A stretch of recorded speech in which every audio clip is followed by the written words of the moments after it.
Hi friends, welcome. My name is Baron and this is my channel where I talk about some book stuff. I'm the Book Baron.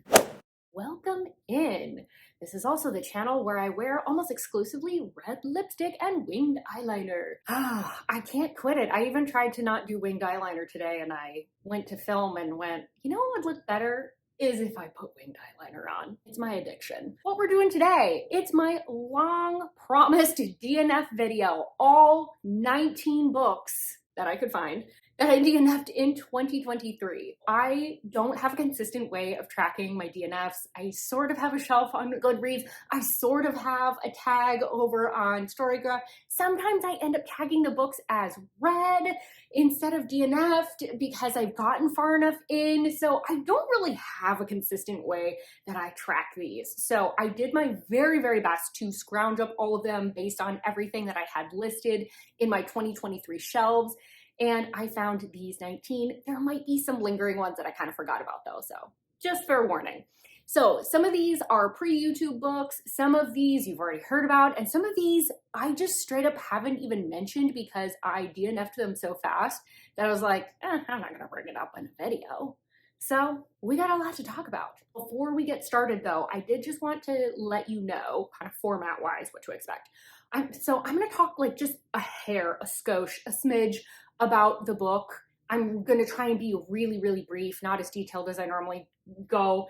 And then I'm going to tell you why I end up DNFing it or why I didn't like it. Without further ado, we have 19 books to talk about. Let's do this. All right, first up, one that I actually DNF'd recently. I think it was in November and I just never brought it up for some reason. And that is Beautifully Forgotten by L.A. Fiore. And this is about a hero and heroine that meet in sort of like a foster care situation. I think it's like more of like an orphanage. They meet when they're much younger. They were gonna like try and run away together and like make a go of it. You know, those crazy kids that are in love. And then something happened where they didn't end up running away together. Years and years later, he's actually a very famous restaurateur now. And she is not as well off. And she ends up getting a job at, I think it's one of his restaurants or at his office, something like that. Now they're kind of like back in contact, but you know, they're both kind of like super mad at each other because something obviously happened in the past timeline. Why did I DNF this? So I ended up DNFing this book super early on. And that's probably why I didn't even mention it in a video. I think I popped the audiobook in for a run or a workout, and then maybe while I was like cooking, and then was immediately like, this is doing zero things for me. I don't want to pick it back up. It was a very, very basic billionaire romance, and I hated how the second chance aspect was done. I really love childhood friends to lovers. I like the tension that that creates. I like how sweet that original like story usually is. But with this one, it was being used as a shortcut in order to make you understand why there was tension in the current timeline without having to do much relationship building. I just didn't find it that effective. In the past timeline, we weren't seeing that build up. They were already in love and actually going through the process of like attempting to run away together and that not working out. And so I just felt like I came in midway through their story. I didn't feel like the past to present timeline was necessarily used as effectively as it could have been because I really wanted to see more of the origins of like why they bonded so much and really spend a lot of time in that timeline so I understood better the tension rather than focusing so much on the incident that broke them apart. So I just didn't understand why these two liked each other other than they happened to be in the same orphanage. Didn't really care necessarily too much about the characters because they were pretty basic billionaire characters. There wasn't anything fresh with this. So I was just kind of like, you know what? Not for me. Let's move on. Next up, I have one that really made me sad because I like other books in this series. And it's Keep This Promise, and this is by Corinne Michaels. So this is small town romantic suspense type of novel. And basically the hero and the heroine end up meeting up, I think in Vegas, and have a one-night stand. She ends up becoming pregnant as a result, but has no way to get back in contact with him. She is from this pretty hoity-toity family over in like Great Britain. And so her family is horrifically embarrassed. So her best friend ends up just like saying like, let's get married. It's a marriage of convenience for those two. But he ends up dying like right at the beginning of the book. and sends her and baby to go live with baby daddy because apparently he was able to track him down. Pretty wild start to the book because that all happens within like a couple chapters. Why I didn't like this book. And like I said, this makes me so sad because I love the first book in the series, but this one did not work. It felt like it came from a completely different author. It was so odd. I felt like the hero was too accepting of the circumstances.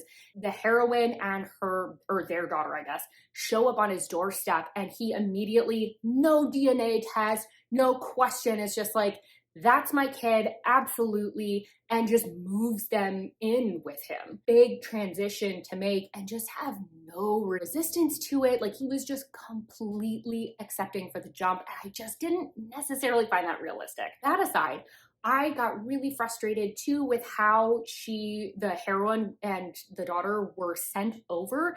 It was over the top ridiculous. The dead husband sends the hero figurines that like indicate it's like of Big Ben and like of like a few other things to like wink wink, like someone from England's coming for you. But this dude just got these packages and was like, what is this? So why like, and then the thing that really like tipped it over, all the relationship development happens off page. It was so infuriating. They would reference breakfasts that they had together, do all the lead up for them going to a location to have dinner with friends and talk and maybe develop that relationship further. But we would cut as soon as they sat down at the table and kind of had a little interaction.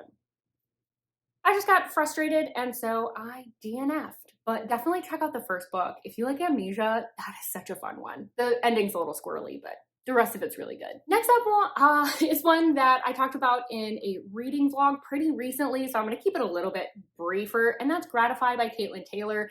It's pretty messy, but it's basically the heroine is the godchild of the hero, and he's best friends with her parents. And then it's also her ex's, so this dude here, it's her ex's dad, double taboo. But basically he ends up taking her in when her parents pass because he's her godfather. And then also she's interning at his company at the same time. So I think I DNF'd this one about 30% in, if I remember correctly.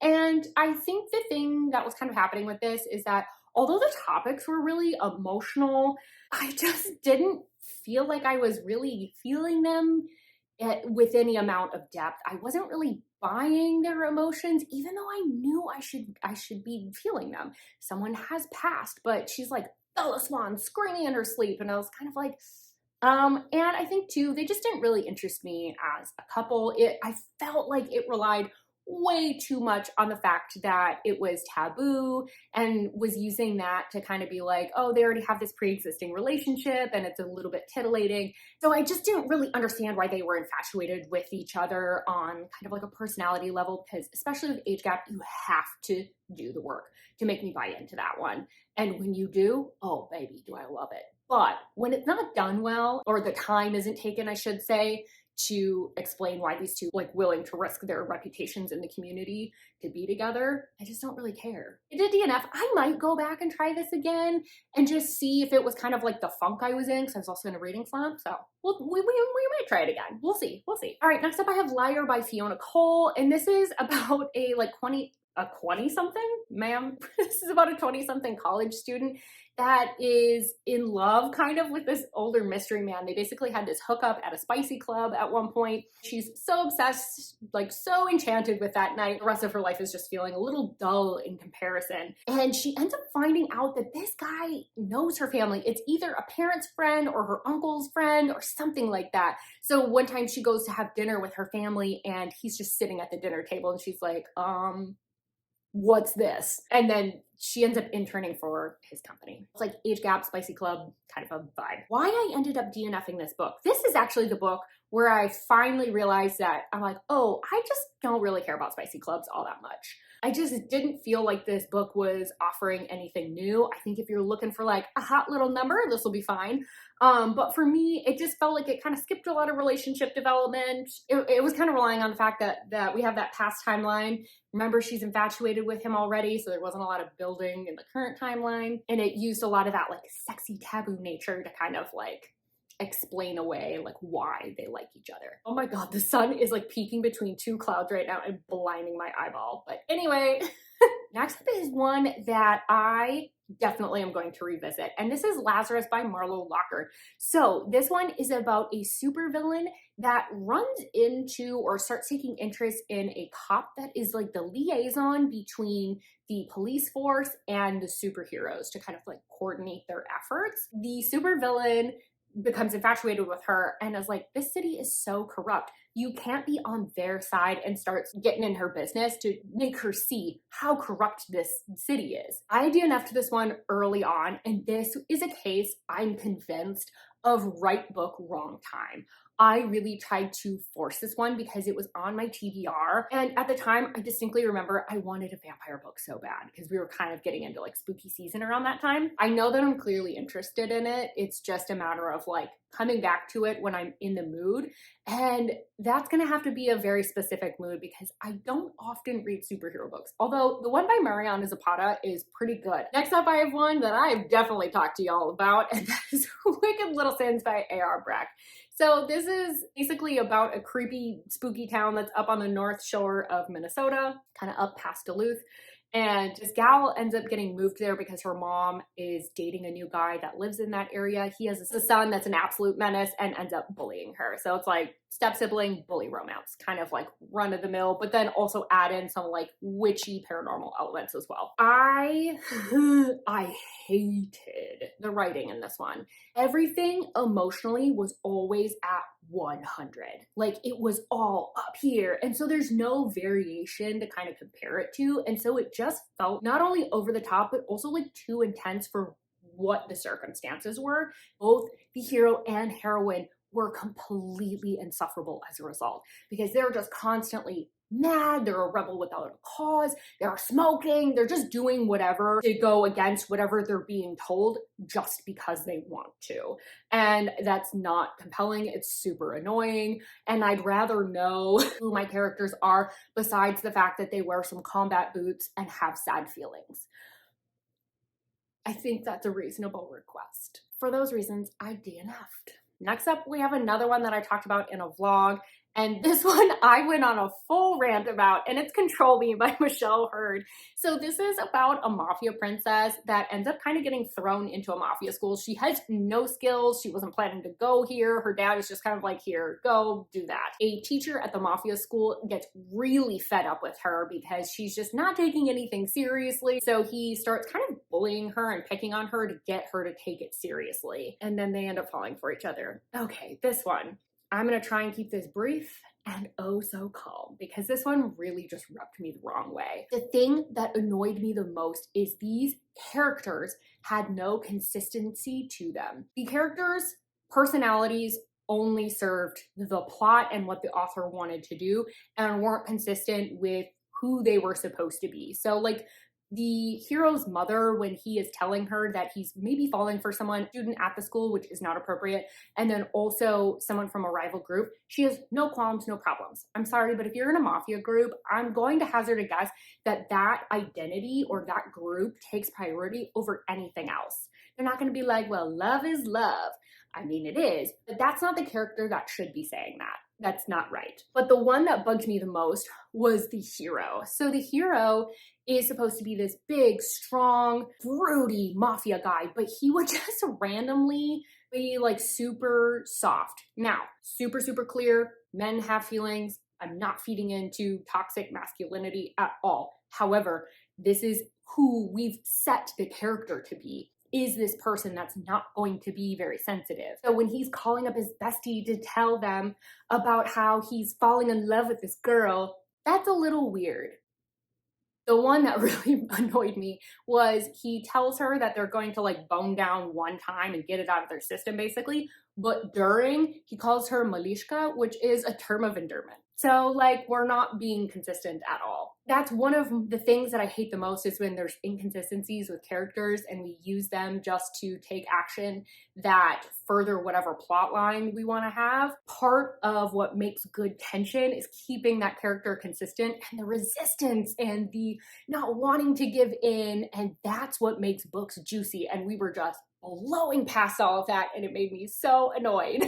All right, I need to take a short break because I can see that my neighbor is about to do some yard work. So I will be back in a little bit. So the lighting's goofy. Also, it's rolling in and out from behind clouds. So will you even notice? I don't know. Hello, so I'm now back. Next one we have is one that I talked about recently, so I'll try and be brief, and that is Was I Ever Real? And that's by Naomi Loud. And this is a heroine that's escaped a cult, and in order to escape, she had to kill the prophet, which was her father. She kind of lives her life more so as like a party girl, owns her own business, and just kind of has like a very confident persona.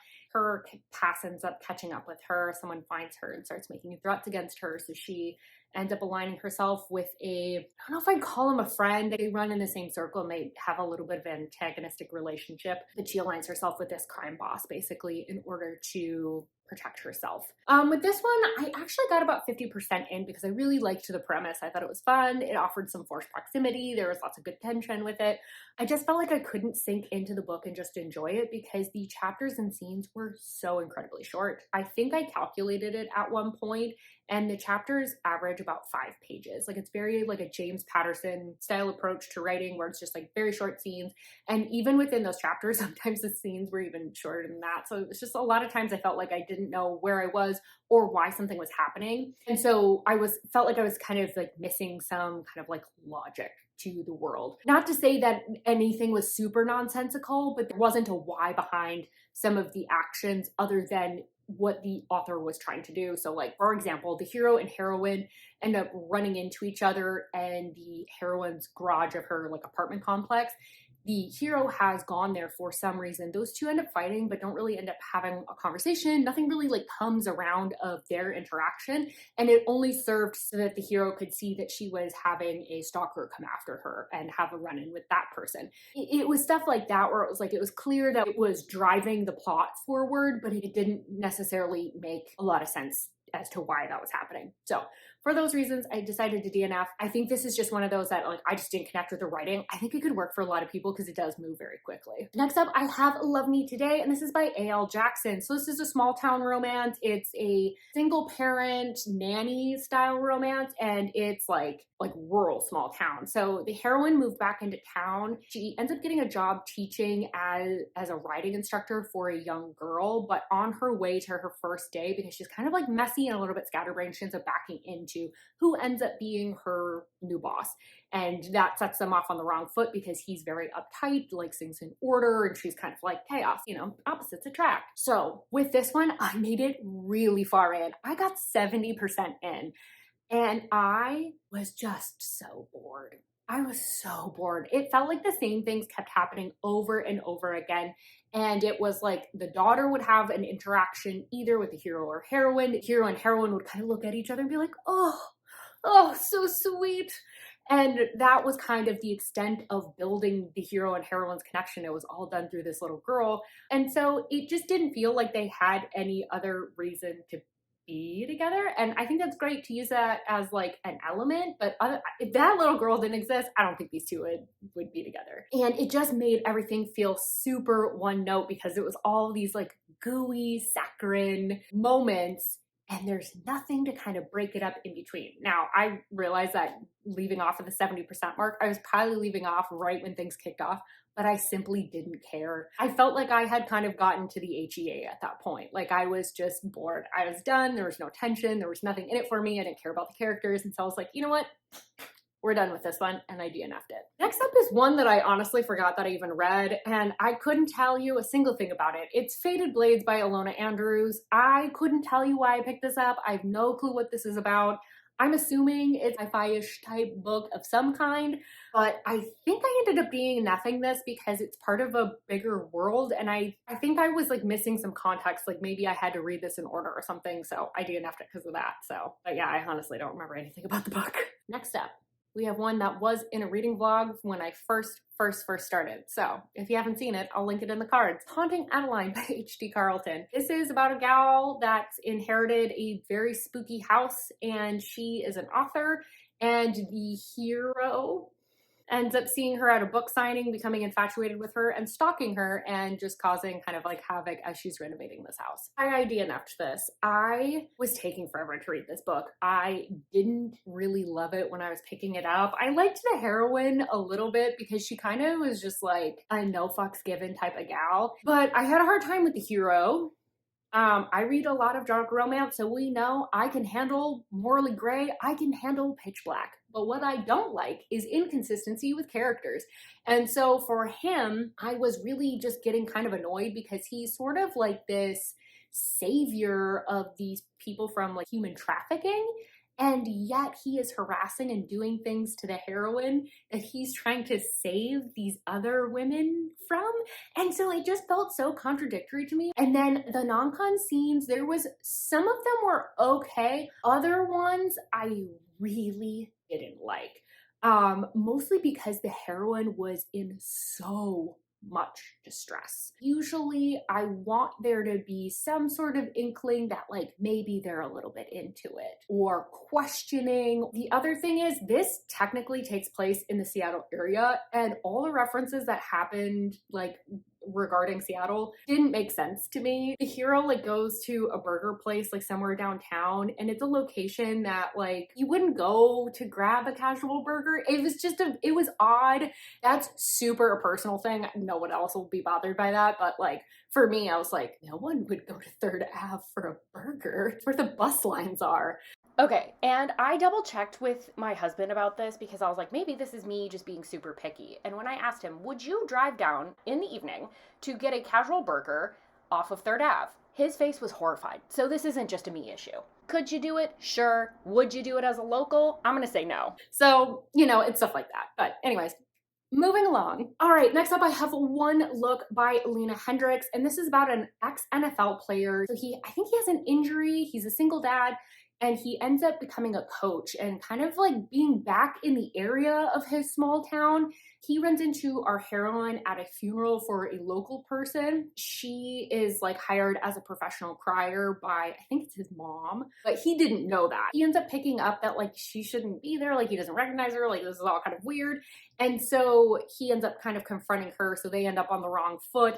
And then she, after the funeral, decides to stick around because she doesn't really have a plan, and she's just kind of like, all right, I'll just see where the next job takes me. And then ends up being the nanny for this dad, I guess. This one was 100% a me issue. I thought because the cover looked a little bit more like serious feel to it, I thought it was gonna not be as like quirky. And this was a super quirky down. I mean, I should have maybe guessed that because they hired a professional crier who in the first like couple of scenes ends up falling into the grave. So there was stuff like that where I was just like, oh no. And then like the small town, if I remember correctly, has like 2 kind of like founding families that are feuding. And they have like their own grocery stores and all their own things, and it's like aligned on the town. I think it's this book that does that. It was really just too quirky, and I don't like quirky small town stuff. It's not for me. I don't mind if stuff is set in a small town, but the second you make it like goofy and like nonsensical like that, I'm not on board. Next up, I have A Fate of Wrath and Flame, and this is by K.A. Tucker. It's like a magical paranormal fantasy type thing. I honestly didn't look up anything about this. I just remember being horrifically bored from the very beginning of the book. I was instantly uninterested. I think I made it like maybe 15-20% in, and I was like, I don't care. I don't care. So I DNF'd it. Next up, we have Beneath the Stars by Emily McIntyre. And this is about a hero and heroine who are childhood friends to lovers to enemies, back to lovers, I think, something like that. But they're neighbors when they were younger, and the heroine and the hero's younger sister are best friends. And he kind of has this like chip on his shoulder where he doesn't really feel like he's like good enough for her, but eventually she just kind of like wears him down, and they eventually get together. And when I left off, he was off at college and she was still at home. Basically, he ends up kind of disappearing from her life for some reason, and then they end up reconnecting when they are much older. Why I ended up DNFing this one is it was kind of headed in a direction that I felt like I didn't really care or have interest in. The timeline that we're following is linear, so a good chunk of the book is the build up to when he disappears. And I almost wish that we had done a dual timeline instead, because I think it would have been a little bit less boring, because I was just the whole time waiting for the shoe to drop, waiting for him to fuck up. Like, I just kept waiting because I knew it was coming. And I didn't want to be spending all this time in the lead up. And then there was a very heavy side plot with the heroine's friend, the hero's younger sister, same person. I was getting really frustrated with her because she was a big part of the relationship.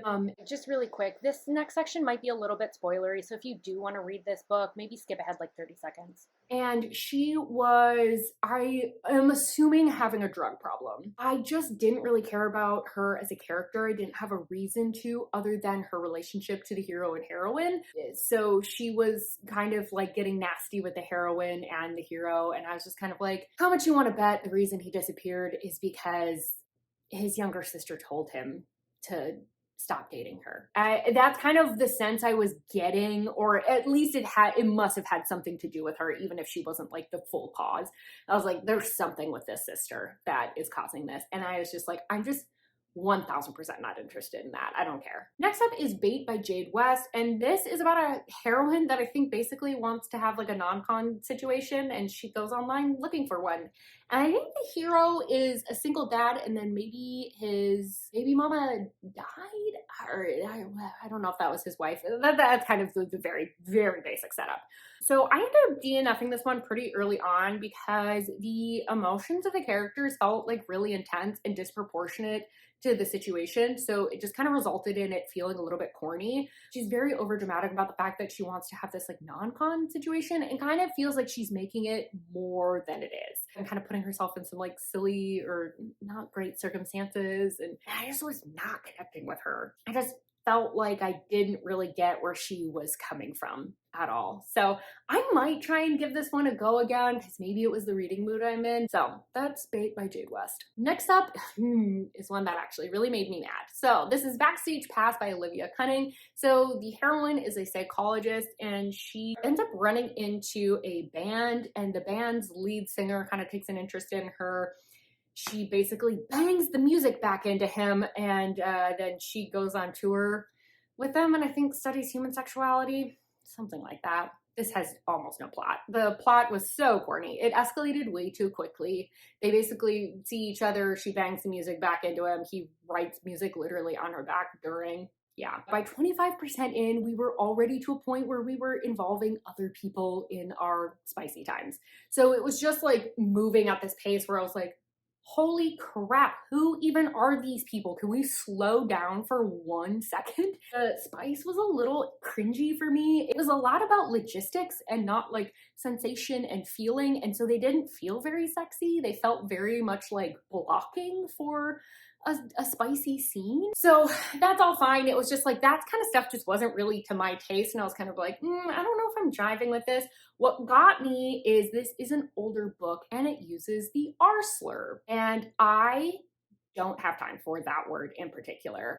It makes me mad. I have a very close friend who has cerebral palsy and is very involved with Special Olympics. And so I've seen this word be lobbed at her. And so it's one of those words that just immediately makes me mad when I see it. And it didn't just happen once, it happened multiple times. So I know that this is a particularly touchy subject for me, and maybe someone else would be able to read it and not be bothered by it, but it made me so angry seeing that word repeatedly on page. So I DNF'd it and I moved on. All right, next up we have Hate Notes by V. Keelan. For some reason, her wedding doesn't go through. She goes to sell her dress on consignment, finds another dress that she's like, I have to have it, ends up finding a note in the lining, sees that it's like the most beautiful wedding note or love note or whatever that she's ever read before. She proceeds to try and track down the person that wrote it, because she's like, oh, what a magical love story, and then ends up finding this grumpy billionaire. Because of course. Why I didn't like this, the heroine was a little too quirky. She fake air types notes to people when she's mad at them. in front of them with her eyes closed. That is so stupid.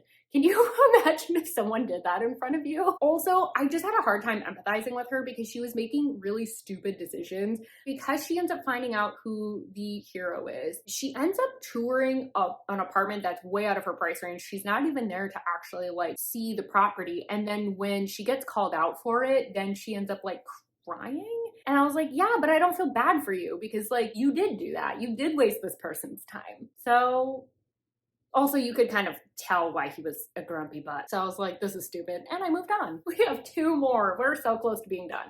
So this one, The Stopover by T.L. Swan. The hero and heroine sit next to each other on a plane. They end up getting diverted because of a storm, so they end up spending a night together at a hotel, and then they part ways and move on with their lives, end up running into each other a year later when the heroine gets a job at the company the hero owns. This is one book that, just aggravated me. It had a lot of the setup that I thought could be really fun. Everything just was the same. It was the same cycle over and over and over again. And I was like, I'm over this. I think some people will read this as like tension and sort of like a toxic relationship. And for me, I was just getting frustrated because I was like, can you just all communicate for once in your goddamn lives? Neither of them seemed to really want to be together. But then anytime there was any inkling that the person maybe wasn't 100% interested in them, then they would get mad. They wouldn't communicate that that's why they were mad, but they would hold that person to this standard that they had held in their head. They would sort of make up, end up banging, and then fight over another miscommunication or just lack of communication. It's not even a miscommunication. It's just straight up a lack of communication. And it just happened over and over and over again. And these people are supposed to be in like their 30s, I think, or late 20s. This felt like teenager crap. Also, the B plot was like something about like espionage with the magazine that they both worked at. I didn't care. I moved on. Last one, and this one might be a little bit surprising because this is another popular one too. Black Ties and White Lies by Kat Singleton. So the heroine's ex's older brother asks the heroine to be fake engaged to him to help clean up his Playboy image. He's a billionaire and she's a struggling professional. I don't think there's really anything else to the plot, so they're fake engaged, I guess. Why I DNF'd this? This was once again a case of being way, way, way over the top. So the billionaire, like ex-boyfriend's brother or whatever, he couldn't figure out how to get the heroine's attention, so he bought her company.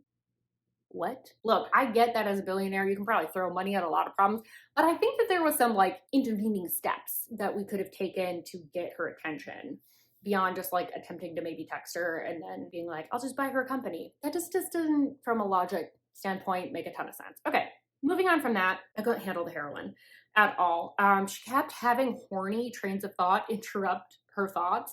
So it took forever to get through a scene. It was like Kristen Stewart's acting. That's how this heroine felt. You know what I'm talking about, where it's just like a lot of stuttering and blinking and you're just kind of like, can you say a line or pick a facial expression perhaps? So I just found her annoying. I found him stupid. I found it very generic billionaire. I didn't care, so I DNF'd it. So those are all the books that I DNF'd in 2023, or at least I hope that's all of them. But I want to know, what book did you DNF that made you feel like really good? If you haven't DNF'd a book in 2023, what book do you wish you had DNF'd? I'd love to hear it. And let me know, do you love any of these books? Because I'd be really curious, because I know some of these are popular. People really love them and they just didn't jive with me. So just because we all have our personal taste, love to hear your thoughts in the comments. Don't forget to like this video if you liked it and subscribe if you want more content from me. And I really hope I see you on my next video. Bye-bye.